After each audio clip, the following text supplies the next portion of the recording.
buenas tardes, hermanos. Muy buenas tardes, hermanos. Que el Señor les bendiga a cada uno de ustedes. Gracias a Dios que podemos estar juntos, reunidos una vez más para seguir estudiando la palabra del Señor.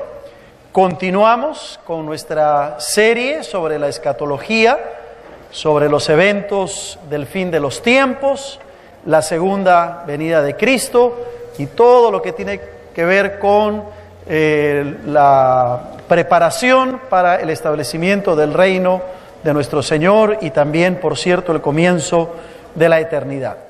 Hasta aquí hemos visto la realidad de la venida de Cristo. No hay duda al respecto de que el Señor viene por segunda vez, pero también hemos hablado acerca de la necesidad de estar preparados, de estar velando para cuando el Señor venga. Amén. ¿Cuántos creen que el Señor viene por segunda vez? Amén. ¿Cuántos quieren quedarse? Muy bien, estaban atentos. Todos queremos irnos con el Señor, ¿verdad? Todos anhelamos ese momento para estar en la presencia del Señor. La semana pasada vimos el tema acerca del rapto y explicamos la postura teológica que enseñamos de que la iglesia será llevada a la presencia del Señor, será arrebatada antes del inicio de la tribulación. Antes de ese periodo de 7 años de tribulación, la iglesia será llevada a los cielos. La pregunta entonces para nosotros es, ¿qué va a suceder con la iglesia una vez que ésta sea llevada a la presencia de Dios? ¿Qué va a suceder con la iglesia una vez estemos en la eternidad? Bueno, en los cielos se estará llevando a cabo lo que la Biblia y específicamente Apocalipsis en el capítulo 19 señala como las bodas del Cordero. Y vamos a mirar un ratito Apocalipsis 19 antes de entrar a nuestro tema en sí, para que podamos tener la certeza de que la iglesia, cuando se desate la tribulación, ya no estará aquí en la tierra, sino que estaremos en los cielos. Apocalipsis 19, versículo 6 en adelante, dice así: Juan, viendo la visión que Dios le había dado, dice: oí como la voz de una gran multitud, como el estruendo de muchas aguas, y como la voz de grandes truenos que decía: Aleluya, porque el Señor nuestro Dios Todopoderoso reina. Gocémonos y alegrémonos y démosle gloria, porque han llegado las bodas del Cordero y su esposa se ha preparado. Y a ella se le ha concedido que se vista de lino fino, limpio y resplandeciente, porque el lino fino es las acciones justas de los santos. Entonces está hablando de que la iglesia del Señor estará celebrando las bodas del Cordero, tal como lo señala Apocalipsis capítulo 19. Entonces, ¿qué estará sucediendo en la tierra? ¿Qué estará pasando en la tierra mientras la iglesia está celebrando las bodas del Cordero? Bueno, después del rapto, en la tierra se desatará lo que la Biblia llama como la tribulación. El pasaje bíblico es Mateo 24, versículo 15 en adelante. Todo el capítulo 24 y 25 de Mateo habla de la segunda venida de Cristo. Pero Mateo 24, del versículo 15 en adelante, habla específicamente de este período de la tribulación. Vamos a leerlo. Mateo 24, 15 dice así: Por tanto, cuando veáis en el lugar santo la abominación desoladora de que habló el profeta Daniel, el que lee entienda, está hablando de la profecía de Daniel, capítulo 9 de Daniel, que habla de la última semana, que es la semana de la tribulación, o el período de la tribulación, como se le llama. Versículo 16 dice: Entonces los que estén en Judea huyan a los montes. El que esté en la azotea no descienda para tomar algo de su casa, y el que esté en el campo no vuelva atrás para tomar su capa. Mas ay de las que estén encintas y de las que críen en aquellos días. Orad pues que vuestra huida no sea en invierno ni en día de reposo, porque entonces habrá gran tribulación, cual no la ha habido desde el principio del mundo hasta ahora, ni la habrá. Y si aquellos días no fuesen acortados, nadie sería salvo, mas por causa de los escogidos, aquellos días serán acortados. Entonces, aquí se está hablando claramente de ese periodo de gran tribulación, como dice la palabra, cual nunca se ha dado en la tierra desde el principio del mundo, ni lo habrá. No sé si tomamos peso a las palabras de Mateo 24. Está diciendo que esa gran tribulación no se compara con nada que la tierra haya experimentado desde el principio de la creación, ni se compara con lo que pueda haber en el futuro.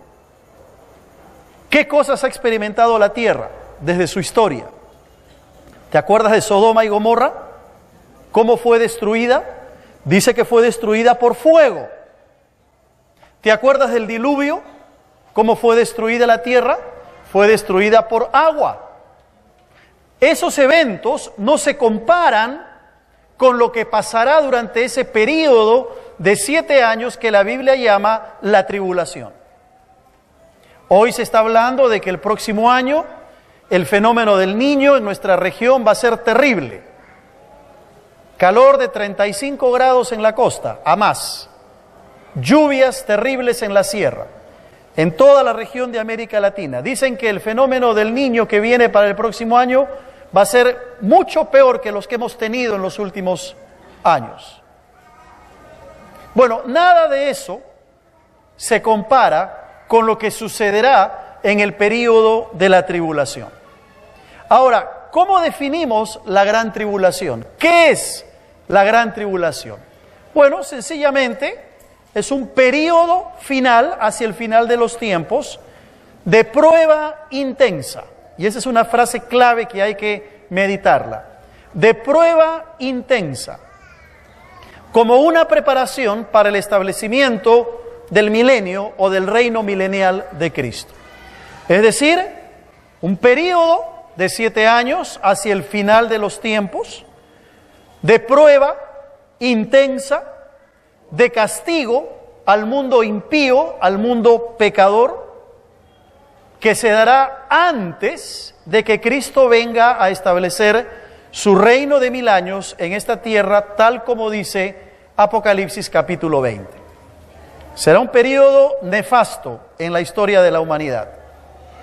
Será un periodo trágico, donde Dios va a castigar al hombre pecador, al mundo impío, donde Dios va a purificar a la nación de Israel, y de eso hablaremos el próximo domingo, donde Dios va a purificar a los judíos y donde Dios va a salvar también a muchos gentiles. Habrá mucha gente que se va a convertir en ese periodo de gran tribulación, que serán salvos, porque Dios siempre anda buscando al hombre para ofrecerle la salvación. Ahora, ¿cuál es la característica fundamental, principal de este periodo de tribulación? Pues la característica principal es que se trata del juicio de Dios sobre la tierra. Tiene como característica fundamental una época donde el juicio de Dios, por eso es que los profetas le llaman el día de la ira de Jehová, el día de la ira de Dios. En ese periodo, la característica será el juicio de Dios. Hay muchos pasajes que aseveran eso. Uno de ellos es Isaías en el capítulo 24, versículo 20 al 23. 600 años antes de Cristo ya el profeta profetizó acerca de ese periodo de tribulación donde el juicio de Dios se va a ver sobre la tierra como nunca se ha visto hasta el día de hoy. Daniel, el profeta Daniel, en el capítulo 12, en el versículo 1, también habla de ese día de juicio. Y si tienen sus Biblias allí, pueden abrir en Daniel para leer el capítulo 12, el versículo 1. hablando del tiempo del fin, porque Daniel es un libro que habla, que profetiza acerca de los tiempos finales. Por eso que los estudiantes cuando van al seminario estudian el libro de Daniel junto con el libro del Apocalipsis. Daniel y Apocalipsis deben estudiarse paralelamente. Daniel 12, versículo 1 va a decir: en aquel tiempo se levantará Miguel, el gran príncipe que está de parte de los hijos de tu pueblo, y será tiempo de angustia. Ojo, tiempo de angustia, cual nunca fue desde que hubo gente hasta entonces. Pero en aquel tiempo será libertado tu pueblo, todos los que se hallen escritos en el libro.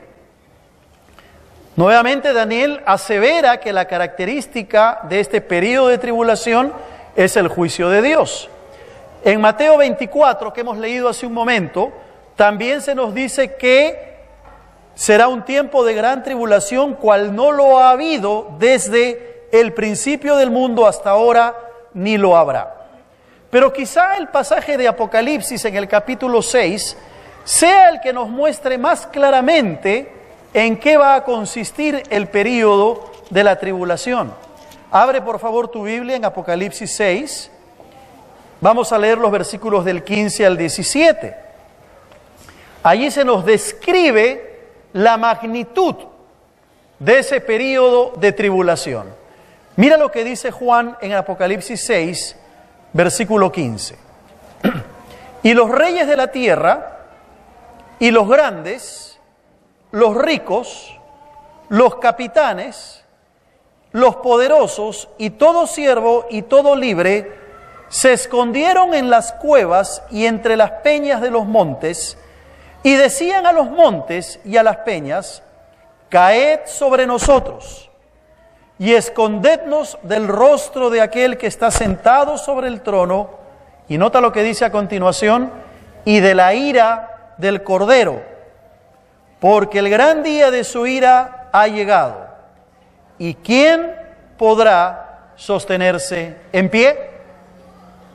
Apocalipsis 6, estos dos versículos o tres versículos, muestran claramente la magnitud de lo que será ese período de gran tribulación.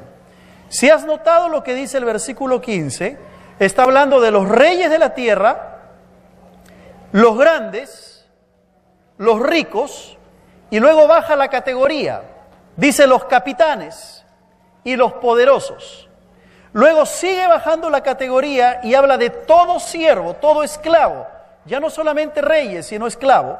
Y luego dice, y todo libre, o sea, se refiere a toda la humanidad. ¿Qué hizo esta gente?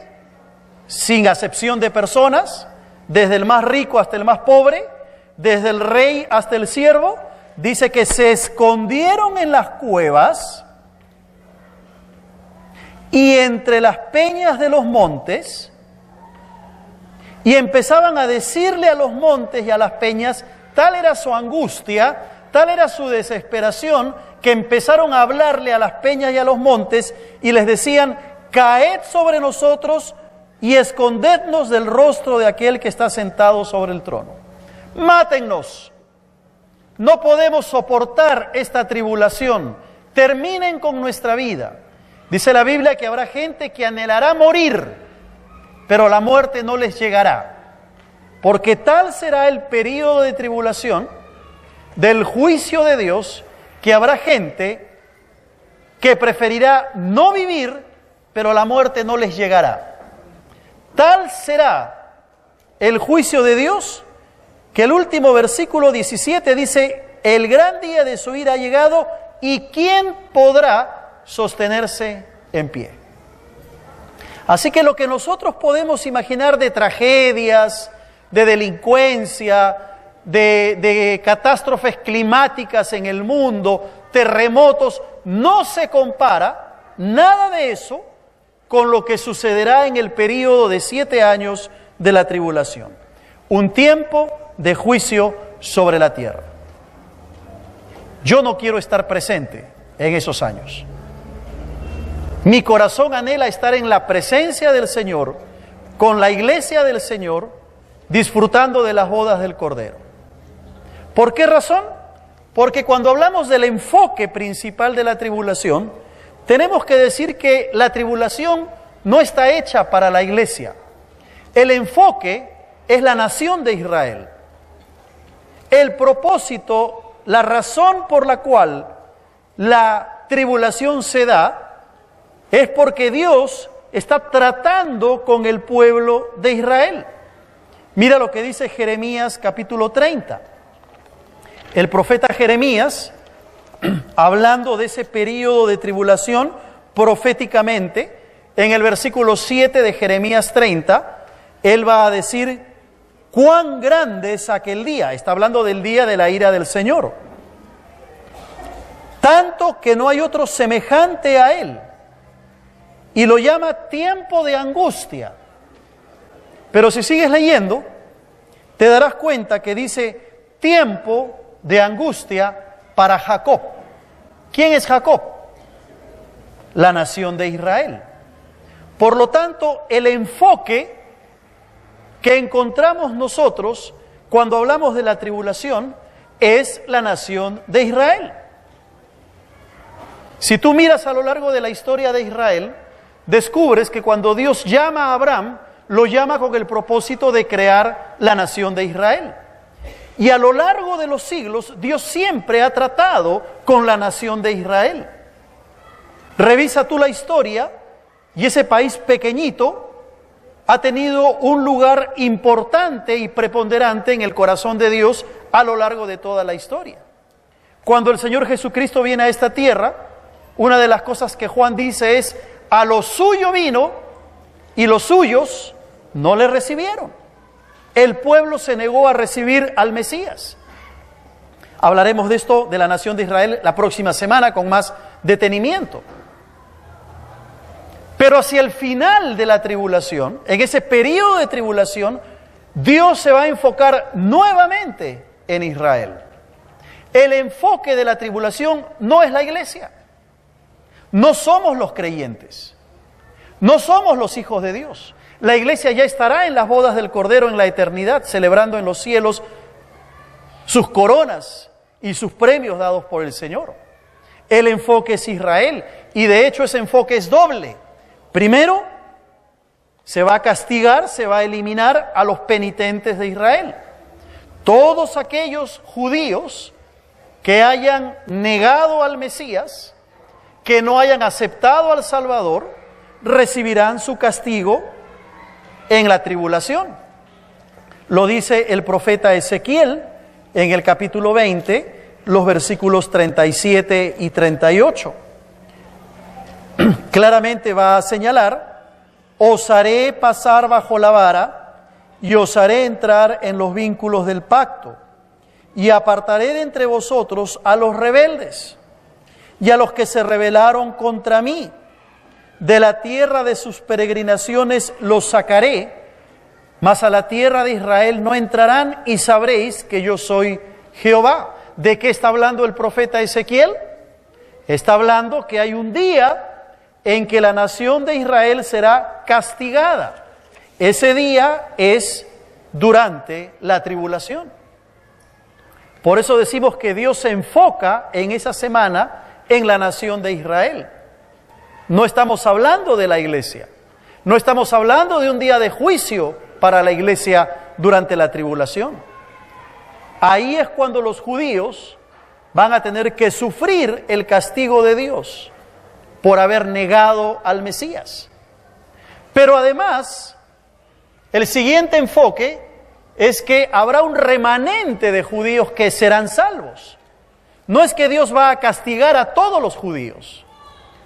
Los judíos que crean en Cristo, que reconozcan al Mesías, serán salvos. Será un remanente, un grupo pequeño, una manada pequeña, como dice el Nuevo Testamento. Y eso lo señala claramente el libro de Apocalipsis, en el capítulo 7, los primeros 8 versículos, donde se habla de los 144,000 que serán salvos. Y la Biblia dice claramente en ese pasaje que el Señor va a separar a 12,000 de cada tribu de Israel. De la tribu de Rubén, de la tribu de Gad, de la tribu de Manasés, de la tribu de Judá, de la tribu de Benjamín. 12,000 de cada tribu. Las 12 tribus, está hablando de los 144,000 judíos, ojo, que serán salvos. No está hablando de gentiles en este pasaje de Apocalipsis 7, porque hay por ahí un grupo que enseña que solamente 144,000 se van a ir al cielo, y no es así. Hay que interpretar el texto de manera correcta. Hay que interpretar Apocalipsis 7 dentro del contexto, y claramente la Biblia dice que se refiere a judíos, y está hablando de esos 144,000 judíos. Entonces, cuando hablamos del enfoque principal en la tribulación, el enfoque es la nación de Israel, son los judíos. Ahora, habrá en ese tiempo no solamente judíos, habrá gentiles, gente de diferentes naciones. Bueno, aunque el enfoque es Israel, las consecuencias de esa tribulación van a afectar a toda la tierra. Y muchos gentiles van a sufrir las consecuencias de todos los juicios de Dios y de todas las calamidades que vendrán sobre la tierra, que aunque el enfoque sea Israel, afectará a toda la humanidad. Ahora tú te preguntas, ¿pero por qué una tribulación? ¿Cuál es el propósito de la tribulación? ¿Qué razón tiene Dios para mandar un periodo de 7 años de tribulación a la humanidad? Bueno, hay un doble propósito. En primer lugar, salvación. Dios siempre ha querido salvar al hombre pecador. Desde el comienzo de la historia de la humanidad, desde que creó a Adán y Eva, a lo largo de toda la historia, el corazón de Dios siempre ha sido un corazón salvífico. Siempre Él quiere salvar. Y fíjense, tal es el amor de Dios, que aún durante la tribulación, Dios va a permitir que mucha gente sea salvada. Tanto judíos como gentiles. Mira Apocalipsis 7, versículo 9 en adelante. Se va a hablar de esta salvación. Apocalipsis 7, 9 va a decir: después de esto miré, y he aquí había una gran multitud, la cual nadie puede contar. Y nota, dice, de todas las naciones, tribus, pueblos y lenguas. O sea, gente de todo el mundo, no solo judíos, que estaban delante del trono y en la presencia del Cordero, vestidos de ropas blancas y con palmas en las manos. Juan está mirando en una visión lo que sucederá hacia el final de los tiempos, cuando el Señor instaure su reino milenial. Y él ve gente de todas las naciones que estaban vestidos de ropas blancas, símbolo de la salvación, y con palmas en las manos. Versículo 10. Y clamaban a gran voz diciendo: la salvación pertenece a nuestro Dios, que está sentado en el trono, y al Cordero. Y todos los ángeles estaban en pie alrededor del trono, y de los ancianos, y de los 4 seres vivientes. ¿Quiénes son estos ancianos? ¿Quiénes son estos seres vivientes? Bueno, la Biblia dice, la interpretación aceptada por los teólogos y comentaristas, es que estos seres vivientes, en razón de Apocalipsis 4, es la iglesia del Señor. Ya está viendo Juan en visión a la iglesia del Señor y a todos estos que están con vestiduras blancas adorando al Señor. Sigue leyendo, por favor. Se postraron sobre sus rostros delante del trono y adoraron a Dios. Versículo 12. Adoraron a Dios diciendo: amén. La bendición y la gloria y la sabiduría y la acción de gracias y la honra y el poder y la fortaleza sean a nuestro Dios por los siglos de los siglos. Amén. ¿Qué hacía toda esta gente? Adoraba a Dios. Versículo 13. Entonces uno de los ancianos habló diciéndome: estos que están vestidos de ropas blancas, ¿quiénes son? ¿De dónde han venido? Yo le dije: Señor, tú lo sabes. Y él me dijo: estos son los que han salido de la gran tribulación y han lavado sus ropas y las han emblanquecido en la sangre del Cordero. ¿Qué nos está diciendo la palabra del Señor? Que en ese período de tribulación habrá salvación para mucha gente. Habrá salvación para judíos y para gentiles. Y si habrá salvación, quiere decir entonces que el Evangelio será predicado. El nombre de Cristo será anunciado durante esa tribulación. Y muchos van a creer. ¿Quiénes van a predicar el Evangelio? Bueno, Apocalipsis habla de los 2 testigos que van a predicar el Evangelio. Pero habrá también muchos creyentes que se convertirán durante la tribulación y otros, ojo, otros que no fueron llevados en el rapto, que se quedaron, que van a predicar el Evangelio, que van a afirmar su fe que tenían débil en el momento del arrebatamiento y que van a anunciar el Evangelio para que otra gente se convierta. Vale decir que aquellos que asistían a las iglesias antes del rapto, al quedarse y ver el desarrollo de la tribulación, van a arrepentirse de corazón, van a predicar el Evangelio, porque se habrán dado cuenta que no estaban listos cuando el Señor vino por su iglesia. No es que no eran salvos, y lo aclaro porque algunos me han preguntado durante la semana: pastor, ¿usted ha cambiado su posición teológica? ¿Usted ahora cree que la salvación se pierde? Categóricamente digo, no, yo no creo que la salvación se pierda. Yo descubro que la palabra del Señor asegura la salvación de todo aquel que acepta a Cristo. Dice la Biblia que los que estamos en las manos del Señor, nada nos puede arrebatar de las manos del Señor. Amén. Pero la Biblia también dice que tenemos que cuidar nuestra salvación con temor y temblor. Y como yo explicaba la semana pasada, Dios ha sido tan sabio que nos da la seguridad de la salvación, pero también nos exhorta a cuidar nuestra salvación, a vivir en santidad, a tener nuestras cuentas arregladas con el Señor. Porque la Biblia dice que Dios es fuego consumidor y sin santidad nadie verá al Señor. Hemos cantado hace un momento que Dios es santo.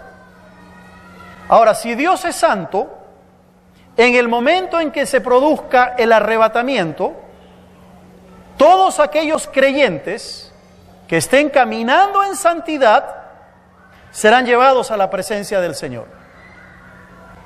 ¿Qué pasará con esos creyentes carnales?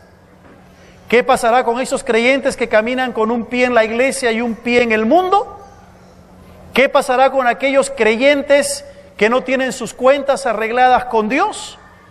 Bueno, la Biblia dice, sin santidad nadie verá al Señor, así que yo no creo que lo van a ver al Señor. La Biblia es clara en ese sentido. Esos creyentes entrarán a la tribulación. Ahora ponte a pensar. Imagínate que en estos momentos se produce el rapto y de pronto la mayoría de los que estamos aquí desaparecemos y tú te quedas. ¿Qué es lo primero que vas a pensar si se produce el rapto ahorita? Lo primero que vas a pensar es, uy, comenzó la fiesta, comenzó la tribulación, porque esa es la señal del comienzo de la tribulación, cuando la iglesia es llevada a los cielos. Y vas a pensar, me quedé. ¿Y por qué me quedé? Porque quizá no estabas en santidad, quizá no arreglaste tus cuentas con el Señor. No es que no eres salvo. Como dice la palabra, algunos serán salvos así como por fuego, pero entrarás a la tribulación. Ahora yo te pregunto, si tú sabes que el rapto se produce y que la tribulación empieza, ¿cómo vas a vivir tu vida cristiana ahora? Te aseguro que la vas a vivir en santidad, buscando al Señor, aunque tendrás que saber que posiblemente tu fe te va a costar tu cabeza, tu fe te va a costar tu vida. Por eso yo digo, yo no quiero quedarme para ese periodo. Quiero vivir una vida de santidad, de búsqueda de Dios, para que cuando el rapto se produzca pueda irme al Señor y no quedarme a pasar ese periodo de tribulación. No es que no eres salvo, pero la Biblia dice, sin santidad nadie verá al Señor.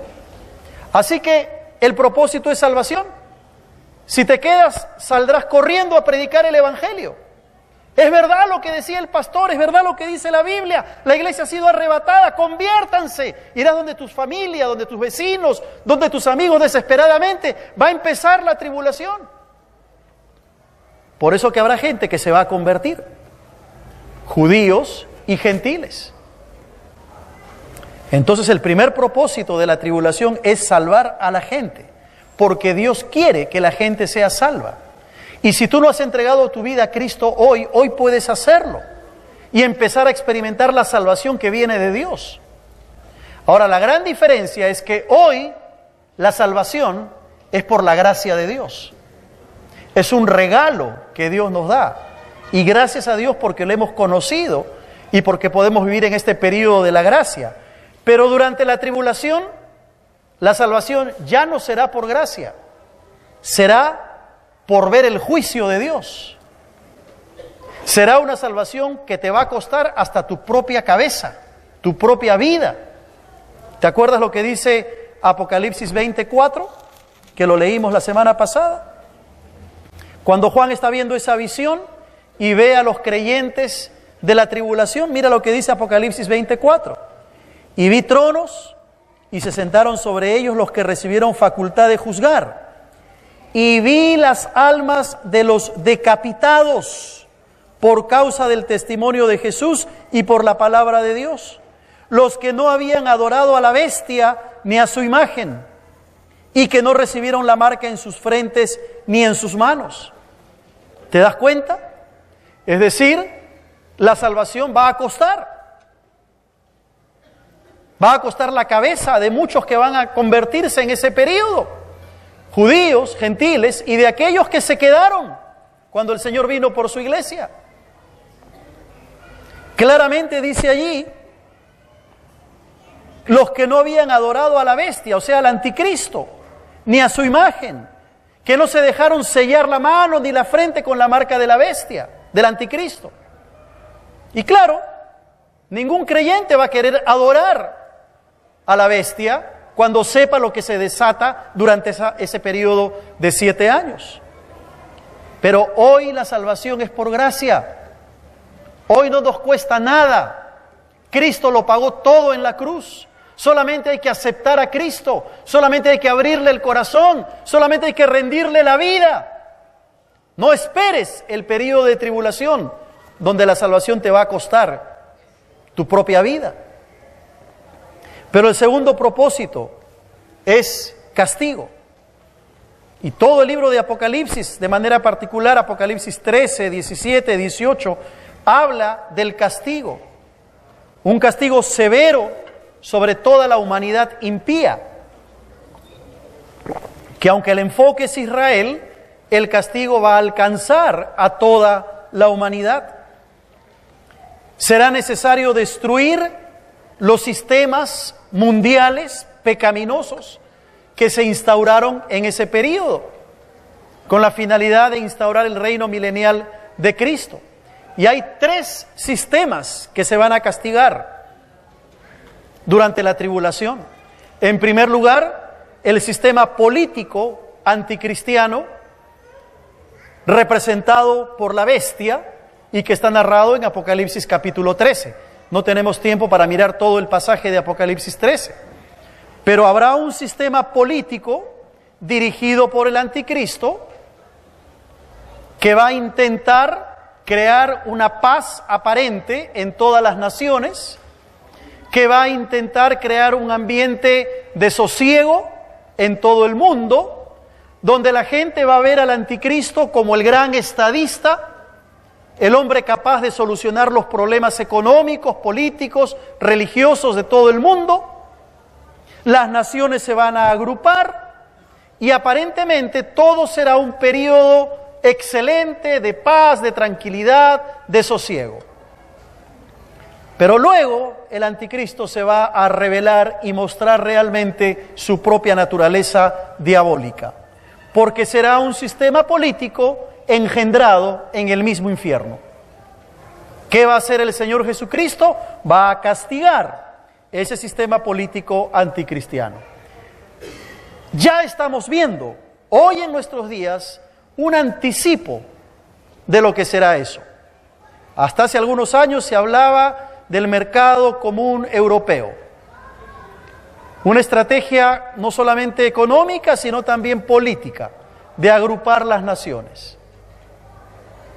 Ya se está hablando de la necesidad de tener un estadista a nivel mundial que pueda traer solución a los actuales problemas políticos en todo el mundo. Así que estamos en la antesala de los últimos tiempos. Pero además se va a castigar el sistema religioso cristiano, representado por la gran ramera de Apocalipsis capítulo 17. Ahí se nos habla de este sistema religioso. ¿Qué es lo que va a hacer el anticristo? Va a tratar de formar una sola religión en el mundo. Un ecumenismo religioso, donde no habrán diferentes religiones que se peleen una con otra, donde él se presentará como el gran estadista, presentará un objeto de adoración como es la bestia, y tratará de mantener una paz entre judíos y árabes, entre el mundo cristiano y el mundo musulmán, incluyendo también ahí como tercera opción a los judíos. Se levantará como el gran pacificador. Dios, en la persona de Cristo, va a destruir hacia el final de la tribulación ese sistema religioso anticristiano. Hoy en día ya estamos viendo también que estamos en la antesala de ello. No es raro escuchar acerca de un ecumenismo religioso, donde cristianos y no cristianos pretenden fumar la pipa de la paz, para usar un término que todos entendemos, aparentemente trayendo una sola religión al mundo entero. Lo que está sucediendo con el Estado Islámico, con ISIS, lo que está sucediendo con estos grupos musulmanes radicales, no es otra cosa más que una antesala a un escenario donde el anticristo se va a levantar como el gran líder religioso de aquella época. Dios castigará a ese sistema. Y finalmente el sistema comercial anticristiano, representado por la Gran Babilonia de Apocalipsis capítulo 18. Un sistema económico donde aparentemente todos tendrán todo lo que deseen, una sola moneda que regirá a todo el mundo, una economía saneada en nuestro planeta, en nuestros diferentes países, todo generado por el anticristo. Ahora, ya nosotros en estos días estamos viendo también un anticipo a eso. Lo que ha sucedido en Grecia, por ejemplo, cómo la economía de Grecia se ha venido abajo, está afectando a toda Europa, están queriendo dejar el euro, están gastando más de lo que ingresa, ha generado una crisis terrible que está afectando a Europa y a la larga está afectando a todo el mundo. China, hace poco, hace un par de semanas, devaluó su moneda en un 5%. Tú me dirás, ¿y eso qué tiene que ver con nosotros? Bueno, ¿por qué crees que el dólar está subiendo en toda América Latina? ¿Por qué crees que el dólar se está disparando en estos momentos? Todo eso es anticipo para que venga un personaje que traiga solución a los problemas económicos y comerciales de nuestro mundo. Dios, en la persona de Cristo, castigará ese sistema comercial anticristiano. Entonces, estos tres grandes sistemas van a sufrir el juicio de Dios: el sistema político, el sistema religioso y el sistema comercial. En ese periodo de 7 años que durará la gran tribulación, el propósito de Dios es salvar, pero también es castigar, condenar.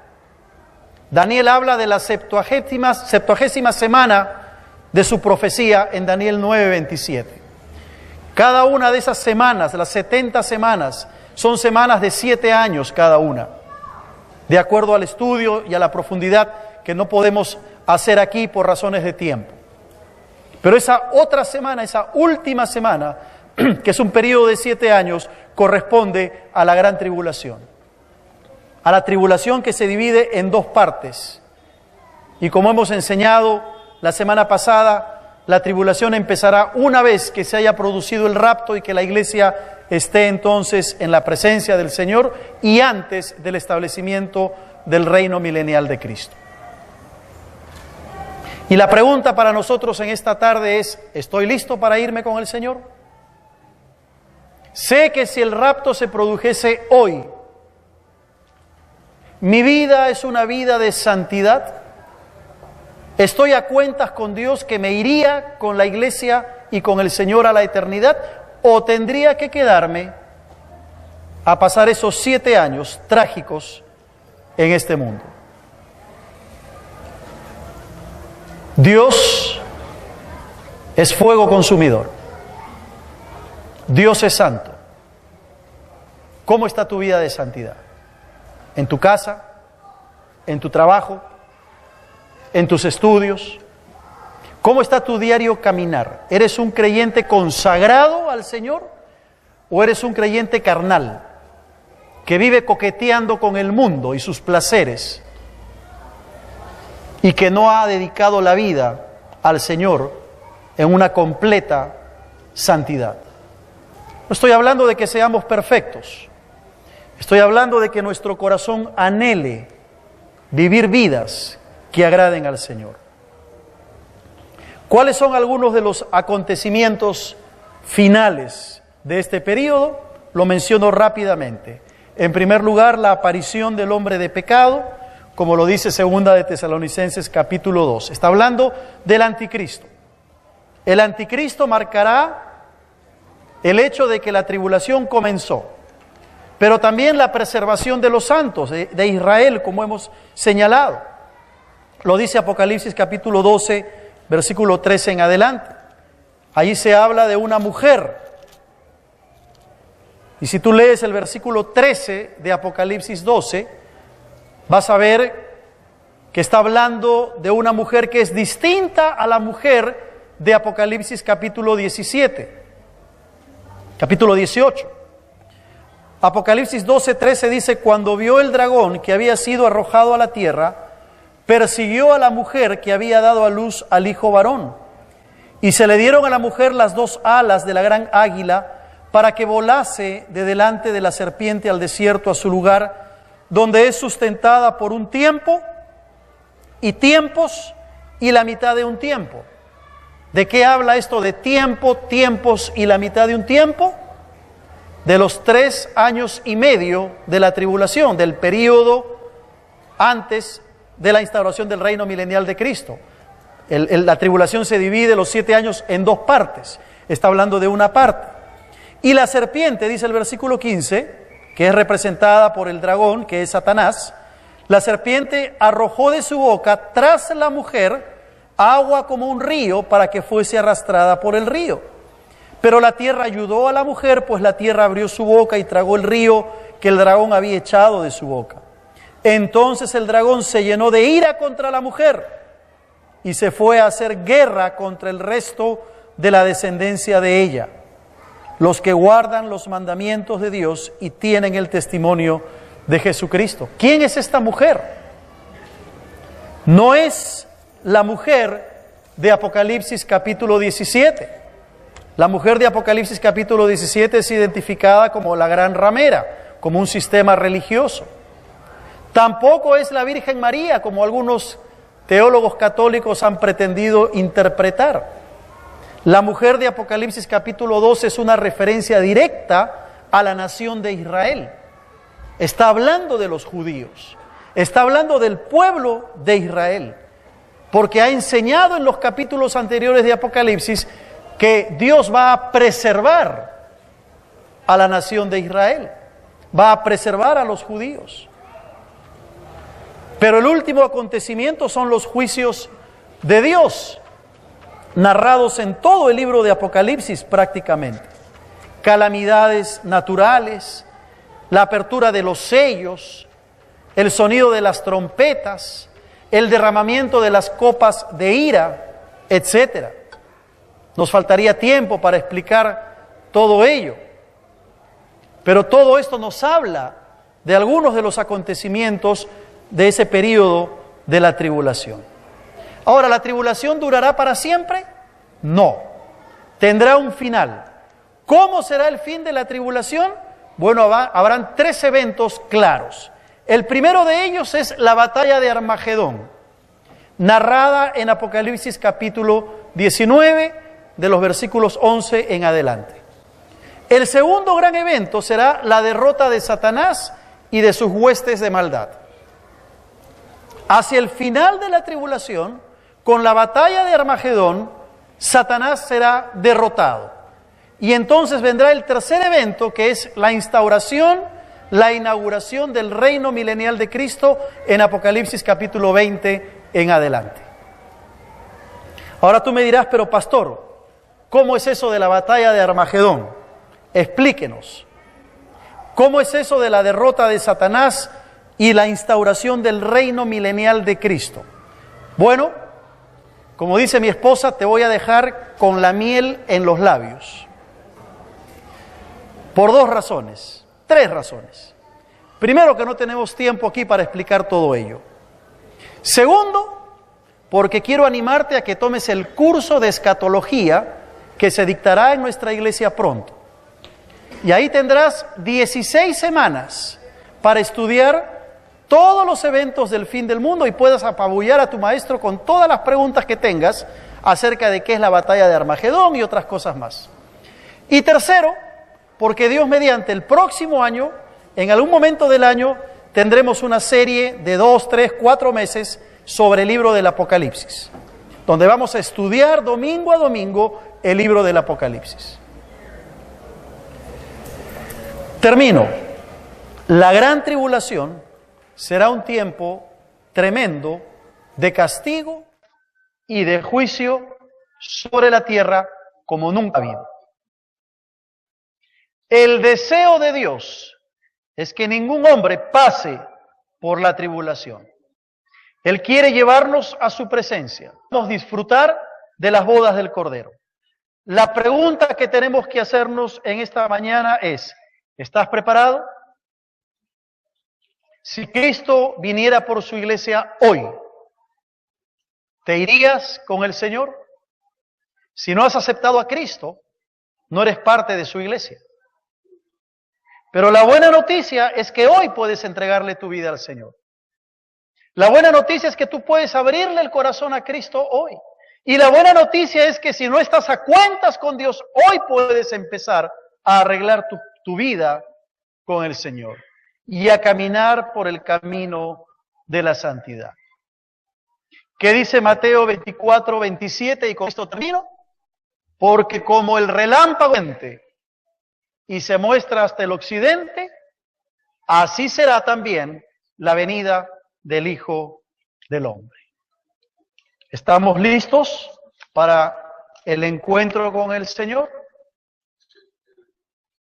Que el Señor nos ayude a cada uno de nosotros a preparar nuestros corazones, a tener nuestras lámparas encendidas, a ser prudentes en nuestra vida espiritual.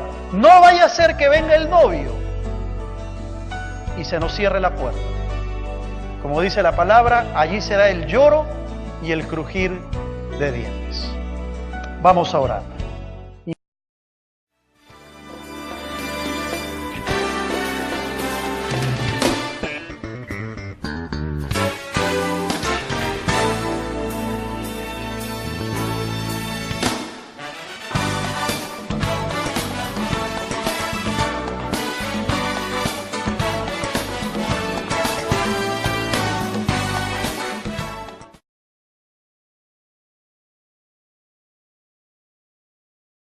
¿Qué estará pasando en la tierra mientras la iglesia está celebrando las bodas del Cordero? Bueno, después del rapto, en la tierra se desatará lo que la Biblia llama como la tribulación.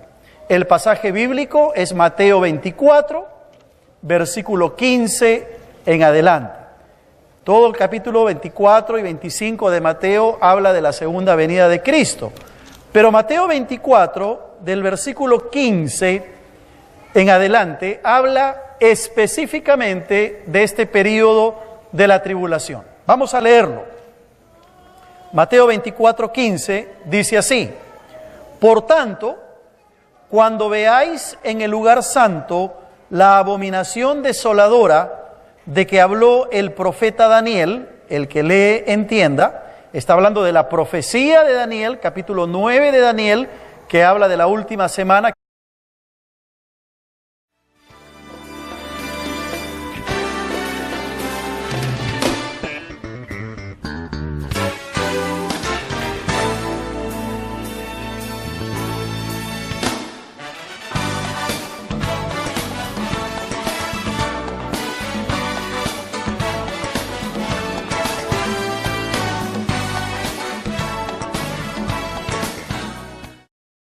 Muy buenas tardes, hermanos. Muy buenas tardes, hermanos. Que el Señor les bendiga a cada uno de ustedes. Gracias a Dios que podemos estar juntos, reunidos una vez más para seguir estudiando la palabra del Señor. Continuamos con nuestra serie sobre la escatología, sobre los eventos del fin de los tiempos, la segunda venida de Cristo y todo lo que tiene que ver con 19, versículo 6 en adelante. Dice así: Juan, viendo la visión que Dios le había dado, dice: oí como la voz de una gran multitud, como el estruendo de muchas aguas, y como la voz de grandes truenos que decía: Aleluya, porque el Señor nuestro Dios Todopoderoso reina. Gocémonos y alegrémonos y démosle gloria, porque han llegado las bodas del Cordero y su esposa se ha preparado. Y a ella se le ha concedido que se vista de lino fino, limpio y resplandeciente, porque el lino fino es las acciones justas de los santos. Entonces está hablando de que la iglesia del Señor estará celebrando las bodas del Cordero, tal como lo señala Apocalipsis capítulo 19. Entonces, ¿qué estará sucediendo en la tierra? La preparación para el establecimiento del reino de nuestro Señor y también, por cierto, el comienzo de la eternidad. Hasta aquí hemos visto la realidad de la venida de Cristo. No hay duda al respecto de que el Señor viene por segunda vez, pero también hemos hablado acerca de la necesidad de estar preparados, de estar velando para cuando el Señor venga. Amén. ¿Cuántos creen que el Señor viene por segunda vez? Amén. ¿Cuántos quieren quedarse? Muy bien, estaban atentos. Todos queremos irnos con el Señor, ¿verdad? Todos anhelamos ese momento para estar en la presencia del Señor. La semana pasada vimos el tema acerca del rapto y explicamos la postura teológica que enseñamos de que la iglesia será llevada a la presencia del Señor, será arrebatada antes del inicio de la tribulación, antes de ese periodo de 7 años de tribulación. La iglesia será llevada a los cielos. La pregunta entonces para nosotros es: ¿qué va a suceder con la iglesia una vez que ésta sea llevada a la presencia de Dios? ¿Qué va a suceder con la iglesia una vez estemos en la eternidad? Bueno, en los cielos se estará llevando a cabo lo que la Biblia y específicamente Apocalipsis en el capítulo 19 señala como las bodas del Cordero. Y vamos a mirar un ratito Apocalipsis 19 antes de entrar a nuestro tema en sí, para que podamos tener la certeza de que la iglesia, cuando se desate la tribulación, ya no estará aquí en la tierra, sino que estaremos en los cielos. Apocalipsis